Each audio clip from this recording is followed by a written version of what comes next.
जय माता की मित्रों। आज बात करेंगे भरणी नक्षत्र के बारे में। जैसा कि हम लोग पहले ही डिसाइड कर किया हुआ है कि हम लोग नक्षत्रों की डीप स्टडी करेंगे, और मेरे को जितना पता है नक्षत्रों के बारे में उतना मैं आपको जरूर बताऊंगा, कोशिश करूंगा। और भी अगर एक्स्ट्रा कोई ज्ञान मेरे को कहीं से मिले तो मैं आप लोगों को बता सकूं। भरणी नक्षत्र में जन्म लेने वाला या उसके कारक तत्व जो है भरणी नक्षत्र के, दृढ़ निश्चय, मतलब अपनी बात पे अडिग रहता है, जो सोच लेता है वो करता है। और अगर आपको वचन दे दिया उसने कि मैं आपका ये काम करूंगा, दैट मीन वो करेगा। आप भूल जाओ उस बात को कि वो नहीं करेगा, वो पक्का करेगा। और जो समय दिया है उस समय पे अगर उसका काम आपका नहीं हुआ तो आपको आके सॉरी भी बोलेगा, लेकिन 99% वो आदमी वो काम करेगा। और जिस काम में लग जाता है, भरणी नक्षत्र में पैदा हुआ जातक जिस काम में लग जाता है वो भूल जाता है कि उसकी कोई दुनिया भी है, उसके कोई भाई बहन है, उसका कोई परिवार है, या उसके बगल में कोई हंसी मजाक कर रहा है, या गैदरिंग में वो बैठा हुआ है, वो सब कुछ भूल जाता है। उसका पूरा फोकस उस काम पे रहता है। जब तक वो काम पूरा नहीं होगा उसको चैन नहीं मिलेगा।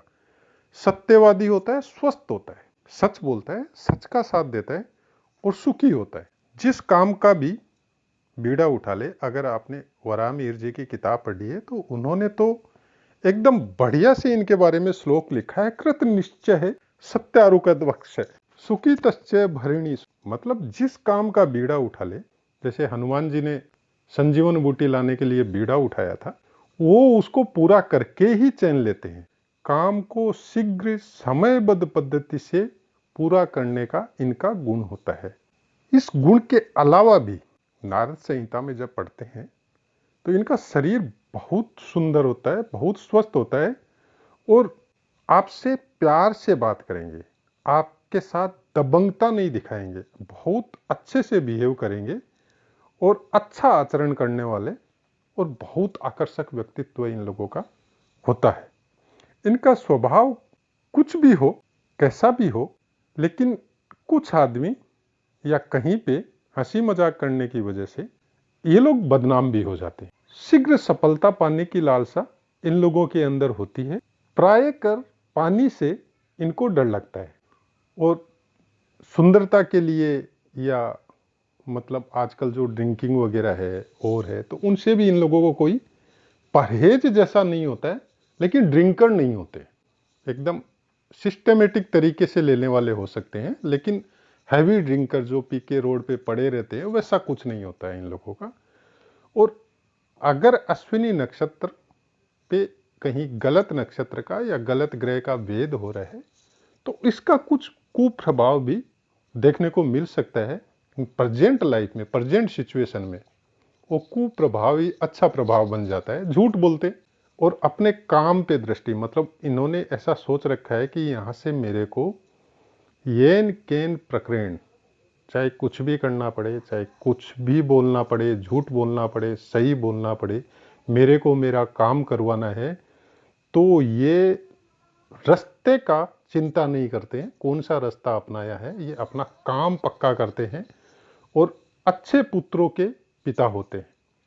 धन निकालने में माहिर होते हैं। उसकी वजह से क्या होता है, एंटी पार्टी जैसे बिजनेस कर रहे हैं और अपने काम निकालने में माहिर है, तो जाहिर है ये लोग ऊपर उठेंगे। ऊपर उठेंगे तो जो एंटी है इनका, जो बिजनेस सेम बिजनेस वो ही कर रहा है लेकिन उसका काम नहीं निकल रहा है, तो वो प्राय इनके दुश्मनी में भी आ जाते हैं। जनरली ये परवाह नहीं करते हैं वो सब चीज का, क्योंकि ये दुश्मनों की परवाह इनके वो दिमाग में नहीं रहती है। दुश्मनों को वो जवाब देने के लिए भी नहीं जाते हैं, ये अपने कद को ऊपर उठाते हैं, तो दुश्मन ऑटोमेटिक नीचे आ जाता है। अब इनका जो स्वभाव है वो मैंने बताया आपको कि किस तरह के हो सकते हैं अश्विनी नक्षत्र का। तो अश्विनी नक्षत्र के नहीं सॉरी भरणी आपका भरणी नक्षत्र का, तो भरणी नक्षत्र का स्वभाव या भरणी नक्षत्र में जन्म लिया हुआ आदमी का इस तरह का स्वभाव हो सकता है। और कारक कौन कौन से वस्तुओं के या कौन कौन सी चीजों के कारक भरणी नक्षत्र में आते हैं उनके बारे में मैं बता देता हूं आपको। रक्त और मांस, अर्थात आपका रक्त और मांस का जो डॉक्टर है या परीक्षण करने वाला, परीक्षक भी बोल सकते हैं आप उसको, लेबोरेटरी में जैसे टेस्टिंग वगैरह करते हैं वो लोग, खून बहाने वाले, मतलब जैसे पशुओं से जो मांस वगैरह काट के बेचते हैं, तो उनके ऊपर भी इनका ही कारक है, भरणी नक्षत्र का ही कारक है। हिंसक प्राणी, मनुष्य हत्यारे, जल्लाद, कसाई, मांस काटने वाले, मारपीट, बदमाशी, आतंक फैलाने वाले लोग, पुलिस, कस्टम आदि विभाग, और अनाज का जो, अनाज निकालने के बाद में जो भूसा बच जाता है, या गलत टाइप के आदमियों का जो स्वभाव होता है उसके ऊपर, तमोगुण, तांत्रिक, शव साधना करने वाले, शव की परीक्षा करने वाले, डेड बॉडी का जो हॉस्पिटल में परीक्षा होता है उसके डॉक्टर जो है, शरीर को कष्ट या हानि पहुंचाने वाले, विषादी पदार्थ भी इनके अंतर्गत ही आते हैं। जैसे विष से कनेक्टेड कोई दवाई बन रही है या उसका परीक्षण हो रहा है या कोई टीका बन रहा है, और दवा आदि का विपरीत प्रभाव भी इसी के अंतर्गत आता है। शस्त्र और अस्त्र, वकील, मुकदमा, कोर्ट कचहरी, युद्ध, ये सब का कारक भरणी नक्षत्र है। तो भरणी नक्षत्र में जब आप इस तरह से आप भरणी नक्षत्र को इस सब चीजों के ऊपर समझेंगे तो आपको ये पता चलेगा कि भरणी नक्षत्र में अगर आपका कोई काम करवाना है, ये मुहूर्त मुहूर्त वगैरह की जब बात करते हैं कि भाई जैसे कोई कोर्ट कचहरी का मुकदमा है और उसमें हम लोगों को केस फाइल करना है, तो आपको भरणी नक्षत्र देखना पड़ेगा। तो मुहूर्त वगैरह में भी नक्षत्र बहुत काम आते हैं। अब इनका चरण, जैसे मैंने पहले ही बताया था अश्विनी नक्षत्र के 4 चरणों के बारे में, तो भरणी नक्षत्र के भी 4 चरण हैं। सब नक्षत्रों के 4 चरण होते हैं, अलग अलग चरणों में अलग अलग प्रभाव होता है। प्रथम चरण हो तो हाथी जो होता है, हाथी जैसा आंख, छोटा छोटा आंख होगा और नाक थोड़ा मोटा होगा, और हाथी जैसा ही थोड़ा सा उभार लिए हुए सिर हो सकता है, और आपकी जो भौहें हैं आंखों के पास वो थोड़ी मोटी और थोड़ी ऊपर उभरी हुई, बाल का जो स्टाइल है वो थोड़ा पतला हो सकता है, और रोम जो है वो थोड़े अलग अलग, थोड़े मतलब जगह छोड़ छोड़ के, मतलब पूरा एकदम कंटिन्यू जैसे बाल आ जाता है वो वैसा थोड़ा स्पेस रह सकता है, एक एक बाल से दूसरे बाल के बीच में थोड़ा कम बाल आपको मिलेगा सर के अंदर। ये प्रथम चरण का प्रभाव है। द्वितीय चरण में पैदा होने से सांवला रंग हो सकता है, क्लियर गोरा या दूध दूध वाला रंग नहीं होगा, गेहूं जैसा रंग हो सकता है। शरीर भी आपका कोमल होगा, और हिरण जैसी आपकी आंख, हिरण तो आपने देखा भी होगा, नहीं देखा होगा तो आप डिस्कवरी या यूट्यूब वगैरह में भी देख सकते हैं। उसका जो आंख होता है ना, कितना सुंदर होता है ना, प्यारा आंख होता है, उस टाइप का आंख इनका हो सकता है। शरीर थोड़ा भारीपन हो सकता है, और आपका पेट का जो साइज है या कुल्ले वगैरह है, तो पेट का साइज की वजह से मतलब पेट बड़ा हो सकता है, कुल्ले आपके छोटे हो सकते हैं, मजबूत छाती, मतलब ऊपर का हिस्सा जो है वो थोड़ा भारी हो सकता है, और पैर भी थोड़ा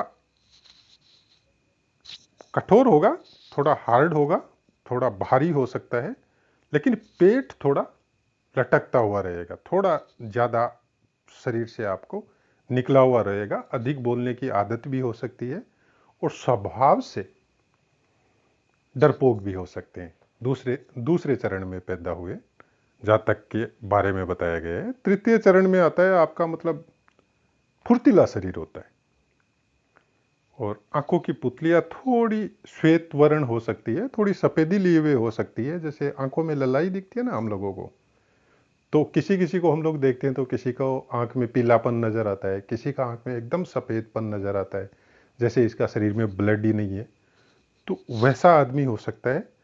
लेकिन ऐसे आदमी जिनका शरीर में ब्लड वगैरह सब कुछ है और आंखों में थोड़ा वाइटपन है, ऐसे आदमी थोड़े मतलब भावनात्मक नहीं होते, इमोशनल सेंटिमेंट इनको इतना ज्यादा टच नहीं करता है, चौड़ा शरीर होता है, और कुछ लोभी हो सकता है, कुछ कोई भी चीज का, जैसे दूसरा का सामान का लोभ हो, किसी से उधार लेके आया तो कोई सामान लेके आया तो वापस देने में, या अपना सामान किसी को देने में थोड़ा इनको तकलीफ हो सकता है। चतुर्थ चरण में थोड़ा मुंह जो है वो छोटा हो सकता है, और बाल या आपका माथा पे या शरीर पे थोड़ा भूरापन लिए हुए हो सकता है। शरीर में जो बाल है या माथे पे जो बाल है थोड़ा अलग, थोड़ा ब्राउनी हो सकता है। और स्वभाव से लड़ाई भिड़ाई ये सब करने वाला आदमी, झूठ बोलने की आदत या ज़्यादा बोलना, लेकिन दोस्ती निभाने वाला, दोस्त के लिए जान हाजिर रहता है, दोस्तों के साथ बैठेगा और दोस्ती में कोई खलल नहीं डालेगा। वहाँ पे झूठ भी बोलेगा तो दोस्त के भले के लिए ही बोलेगा, दोस्ती निभाता है ऐसा आदमी। कोई गुप्त रोग भी इनको हो सकता है। ऐसे आदमी प्राय कर भरणी नक्षत्र में पैदा हुए जातक प्राय कर अच्छे स्वभाव और सत्य का पक्ष लेते हैं, लेकिन कोई कारणवश कोई पाप ग्रह का वेद हो जाए, कोई अपने से अगेंस्ट वाले नक्षत्र का वेद हो जाए, तब इनका स्वभाव थोड़ा पलट सकता है। लेकिन 10, मैंने बताया ना, कुछ परसेंटेज नक्षत्रों का आपकी दिनचर्या पे, आपके स्वभाव पे, आपके कामों पे, वर्किंग प्लेस पे क्या काम करेंगे आप, क्या नहीं करेंगे, कौन से काम में आपको प्रोग्रेस मिलेगी, कौन से काम में आपको प्रोग्रेस नहीं मिलेगी, कौन सी जगह में अगर जाके आप काम करें या कौन सी दिशा में जाके आप काम करें, तो वो सबका नक्षत्रों के द्वारा अगर आप देखें तो जहां तक मेरे को पता है, मैंने मेरे जीवन में भी अपनाया ये चीज, तो इसका 100% रिजल्ट मिलता है। तो वो सब की प्रिडिक्शन भी या वो सब के बारे में हम लोग पूरी तरह निकालेंगे। नक्षत्रों के अंदर हम लोग यहां तक भी देखेंगे कि पंचांग कैसे देखा जाता है, वो भी नक्षत्रों के ही अधीन है। नक्षत्रों का ही कैलकुलेशन ग्रहों के कैलकुलेशन पे होता है। ग्रह भी कुछ हद तक नक्षत्रों से ही संचालित होते हैं। तो ये सब चीजें हम लोग बाद में डिस्कस करेंगे। अभी मैंने भरणी नक्षत्र के बारे में बता दिया। अगर फर्स्ट टाइम देख रहे हैं तो ग्रहों का, भावों का या अश्विनी नक्षत्र का मैं ऑडियो या वीडियो दे चुका हूं, उनको भी सुन लें, तब आपको पूरी चीज समझ में आ जाएगी। जय माता की बंधुओं।